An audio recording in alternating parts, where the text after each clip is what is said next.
Welcome to an insider bonus edition of the Upland Nation podcast. I'm Scott Linden, your host on this adventure. Down the road we go with a little suggestion or two on getting along by going along. I know it might be a bit of a lecture, but somewhere in there is something that might be of use to you or to one of your traveling companions as we venture out into, the more rural corners of our country as we look for birds and follow beautiful dogs doing their work. I'm glad you could join me. It's kind of a pet peeve with me, so we will get it off my chest. I'll do that. And maybe out of that will come something that will be of use to you, whether it means, a surprise invitation to hunt somebody else's place, or just some help when you break down along the side of that gravel road. It's all made possible by CableGangz stakeout systems. Yeah, they're the stakeout systems I use. Heartland Lodge, my new partner over there in Nebo, Illinois, made shows out there, going back again, can't wait. And then, of course, additional support from MidValleyClays.com, TrueLockChokes.com, Purina Pro Plan Sport, dog food, Sage and Breaker gun care products, Pointer shotguns, and high-vis sights. See what you've been missing.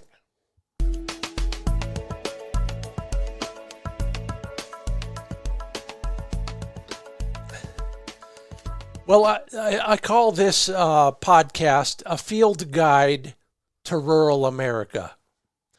Most of us don't live there. I'm right on the edge of it, and I maybe like you, get to spend a lot of time basically in the Old West, if you want to call it that. Cattle country is my venue. For you, it might be the deep woods of the upper Midwest. It could be way down south in Black Earth, I think you call it Black Earth country, or somewhere in between. It doesn't matter. When you're going into more rural areas, there are just things you might want to consider doing or doing differently. Now, for a lot of us, we just finished our opening weekend, and maybe a lesson or two was learned in that regard.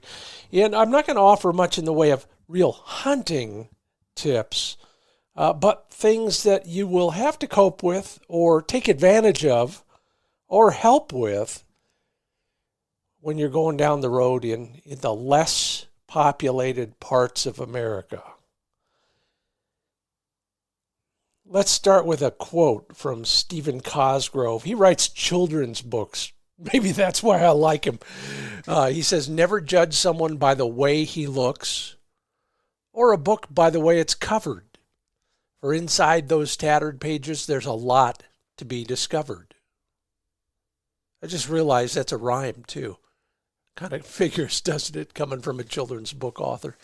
Anyway, here's my story. We were, let's just call it, negotiating with my spare tire as somebody pulled up and parked behind us, walked over and looked at what we were doing, made small talk. He looked at us trying to finally get that flat tire off and get the spare on. And we were making no progress. The lug wrench just would not cooperate until he pointed out that on those fancy off-road wheels I have, you need one of those kind of lug wrench keys because the lug nuts are a little bit theft-proof. Anyway, once we got that figured out with his help, we got the wheel off, got the new wheel on, and carried on with our hunt. A handshake and a thanks, and we were deeper into the hinterlands in pursuit of chukars. Well, since then, Joe has become a good friend, a host on several occasions, and has helped us out in many, many ways down there in that corner of northwest Nevada that I love to spend time in. Thanks, Joe, for that. It was a lesson that I will never forget, And hey, listeners, maybe you have a similar story, or maybe you will someday. Somebody who didn't need to, but showed up right when you needed a little bit of technical advice, moral support, or maybe just something cold to drink after a harrowing adventure. Could be even worse, though. You know, I've been there and done that in many, many ways. Been on the receiving end and the giving end of a tractor that gets you out of the muddy ditch, or maybe somebody who takes pity on you at the end of the third birdless day and remembers that big covey just down the road left of where the old barn used to be. Yeah, you do attract more flies with honey than with vinegar. And that cliche is not just for life, but also for hunting life. It doesn't matter if you're at a Georgia quail plantation or you're exploring a new piece of walk-in ground in Montana. Rural America is far from most of our wheelhouses.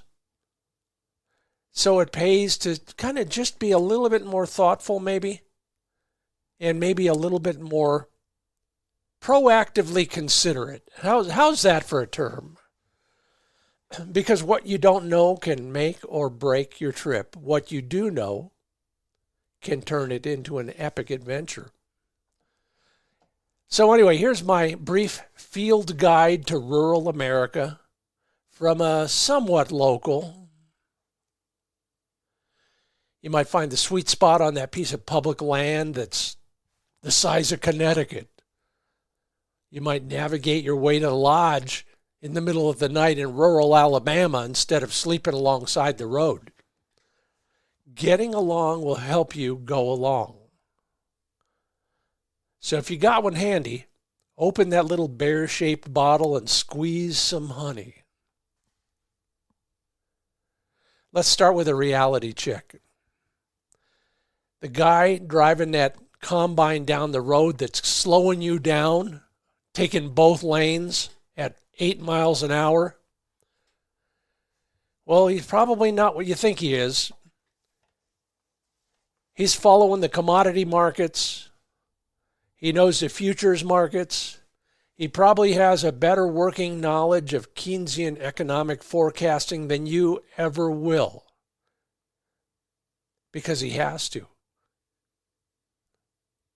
Or that cowman you meet at the crossroads trading post, probably university trained. You at a lodge? Your guide might have a degree in wildlife management.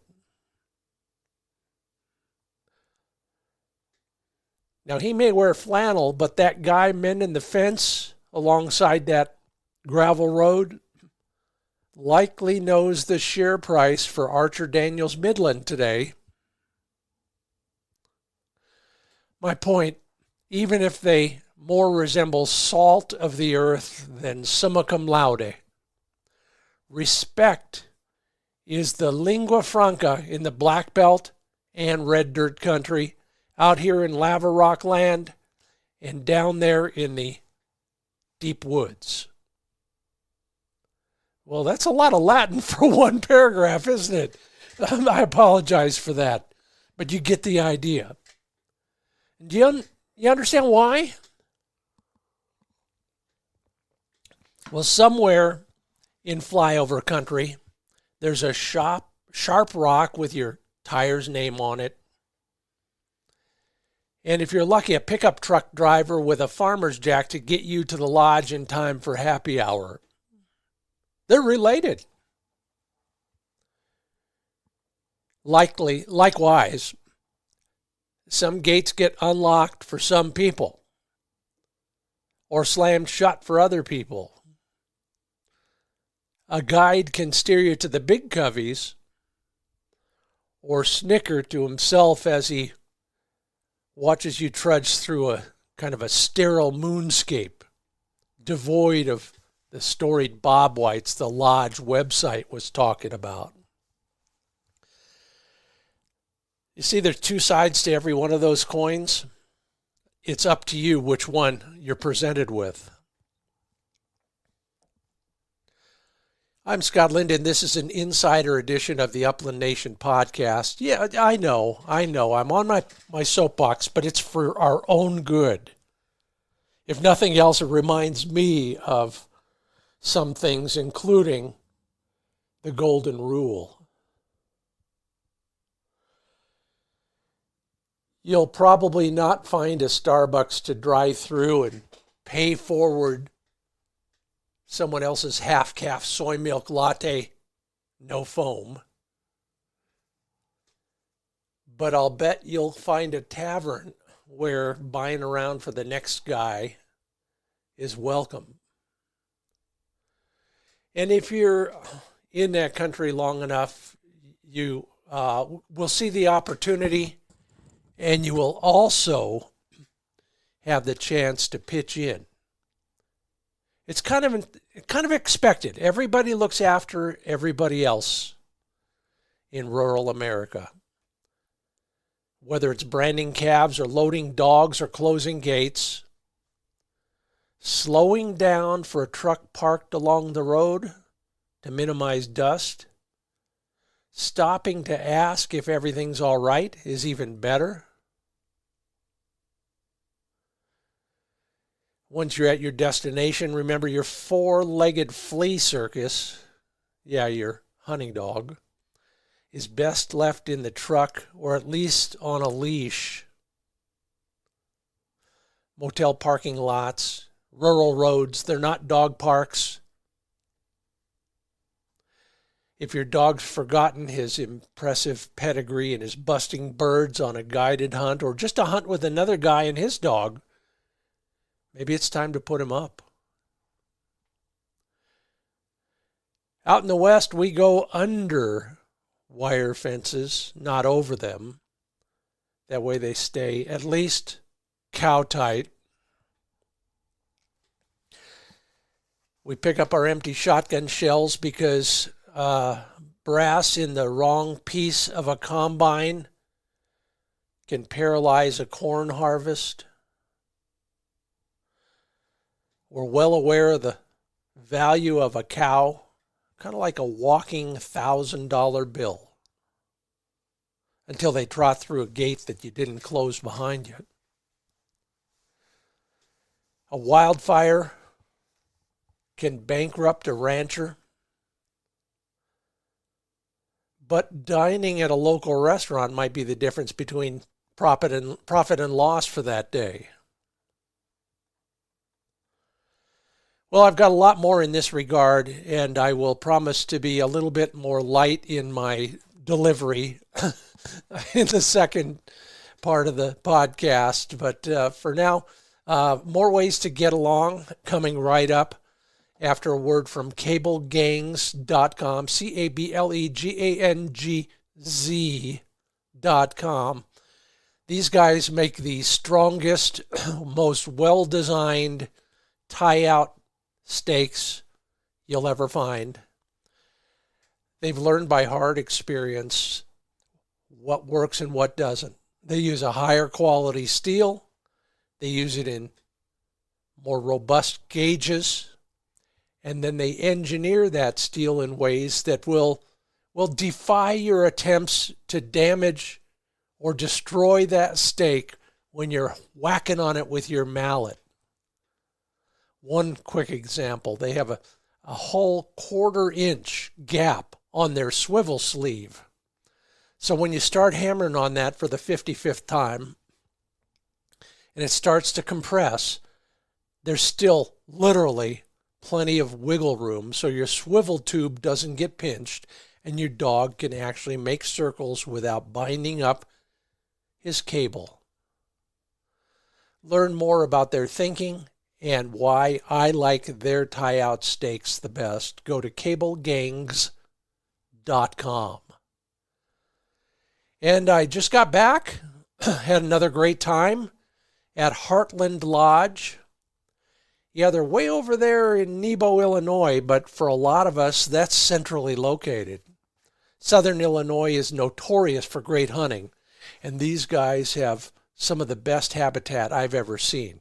And in fact, this season they've added hundreds of additional acres, all waiting for you and your dog, from CRP to crops to creek bottoms to woodlots, you name it, they've got it. It's a top-tier Orvis endorsed lodge. Definitely put it on your bucket list. Learn more about early bird specials, all the other goodies, and in fact, any booking will get you a goodie basket and a free hat waiting for you in your lodge room. Learn more at heartlandlodge.com.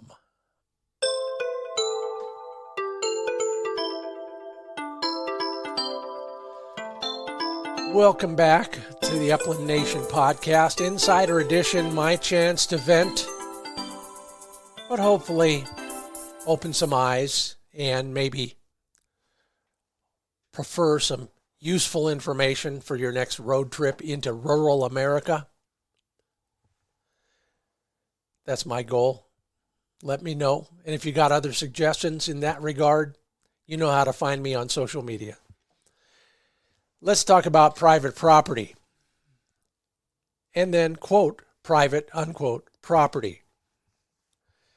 Now, just like in the suburbs, you can buy a piece of real estate and get the deed recorded at the county clerk's office, and you own it. It's yours. Within reason, you can do whatever you want, including keep everybody off.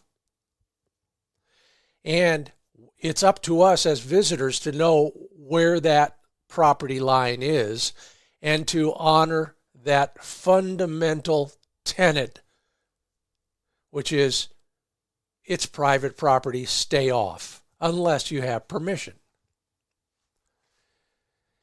Now, here's where the areas become a little bit more gray. State and federal governments own a lot of land and manage it for us. Technically, I guess I'd say we own it as the citizens of the United States or any particular state. But the state or the feds manage it on our behalf. Largely, they allow us to walk around on it carrying a shotgun, but they also allow a lot of other uses: grazing, mining, cutting timber. Whatever those other uses are, the leases that allow that are very specific, and they overtly prevent a leaseholder from keeping us out. Within reason. Granted, there are some times when you don't want to get too near a mine or even a timbering operation. But for the most part, if somebody has a grazing lease on federal or state ground, that doesn't mean they can keep you out. They may want to tell you that, but it's simply not true. That ground will be fenced. It'll be gated. Somebody might try and fool you by putting up a no trespassing sign, but if you know the ground, you are allowed to go on most of it. Be considerate. Leave gates the way you found them. Don't do anything stupid with the ground. And most of the time, most people will get along and go along. Now, some leaseholders will tell you otherwise, and that's where you need to decide where you draw your line in the sand. Did I mention the golden rule? Well, let me give you a perfect example. I think I was in South Dakota and driving up and down these section roads looking for the next walk-in area. So I'm stopped at a four-way stop. They're all the same there. They're all, big squares, square mile. That's a section. And I'm looking over my hunting atlas, trying to find that next public access. Well, to my right at the intersection, here comes a dusty pickup with a dog trailer behind it. So I'm still looking, and I'm not in the way or anything. I'm at the next corner, but I wave him through, just trying to be nice. And he waves me through, and I wave him through, and he waves me through. Finally, I'm thinking this is getting funny, so I shut off the engine and walk over and say hello. And he shuts off his engine and says hello, and he says, "Nice truck." And I say, "Nice truck," and a nice trailer. He says, "Nice cap." Then we start talking dogs. Then we start talking weather, football, and crop prices. He asked what I'm doing. I said, "Well, I'm looking for the next spot. It should be 2 miles that way and a left, and then another mile or whatever." He says, "Well, why don't you just hunt that right over there?" And he points to the kind of the parcel catty corner to both of us. I said, "Well, on the map it's private." And he says, "I get it, because I own it." And just by being a little bit nicer at that intersection, I got an invitation to hunt with this guy and with a pro baseball player and his son. And on that hunt was the first time I shot what I first thought was a skunk, and then figured out later that was probably one of the few melanistic black pheasants in the wild that I've ever seen. Now that's all just a lesson in being a little bit aware, a little bit considerate, and a little bit open. I'm not saying every time you're nice to somebody you're going to get an invitation to hunt their private ground. I'm just saying honey works better than vinegar. Now, here in rural America, we'll be sharing the land with cattle ranchers, timber operations, oil and gas development, bird watchers, backpackers, and sometimes nude sunbathers. I won't tell that story today, but if you ever corner me, buy me a beer. It's worth listening to. Now, everybody, in most cases, has a right to be there. So there are times when you will have to bite your tongue. Perfect example, it's been true for 150 years. Whiskey is for drinking, water is for fighting. Some other topics are also better left off the table at the nearest saloon. Politics, climate change, whomever is occupying the White House at the time, government agencies in general, and the Bureau of Land Management in particular. Those are all topics that you probably wouldn't discuss at an extended family Thanksgiving dinner with the new boyfriend present. So leave them off the table at quail camp too. So you're buying groceries or fuel or ammo. All of those are economic development. So spend that money where you hunt. Every single stop, every time you hand your credit card over the counter, you might also earn some local intelligence. It may not be where the birds are, but it might be a closed road that you had counted on using. It might be a flooded field you can't hunt. It might be a small covert with a few birds, or it might be a big covey. But it only works if you're out there forking over the dollars. You're going to spend that money anyway. Spend it locally. It also helps to know how the local economy works. Is it cattle country? Is it timber country? Paper? Coal?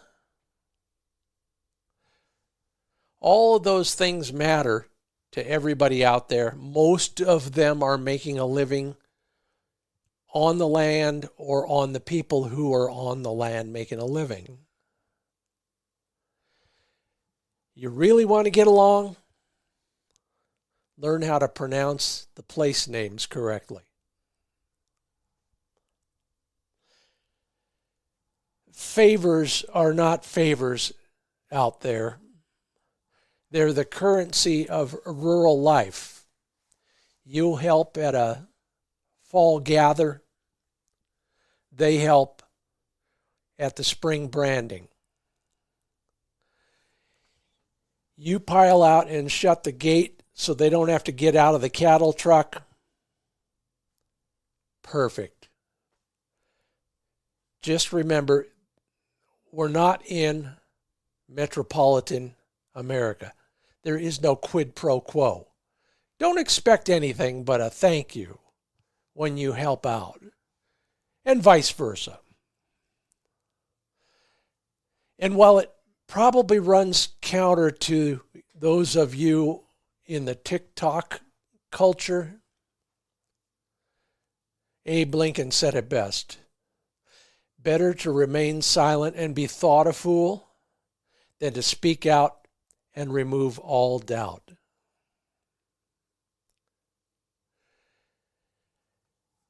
I live here. It's still a challenge. It might be a challenge for you too. But this is one of the rare instances when you can get an A for effort. It's a wonderful world, especially the least populated parts of it. If you get along, you'll go along. Maybe I'll see you down the road.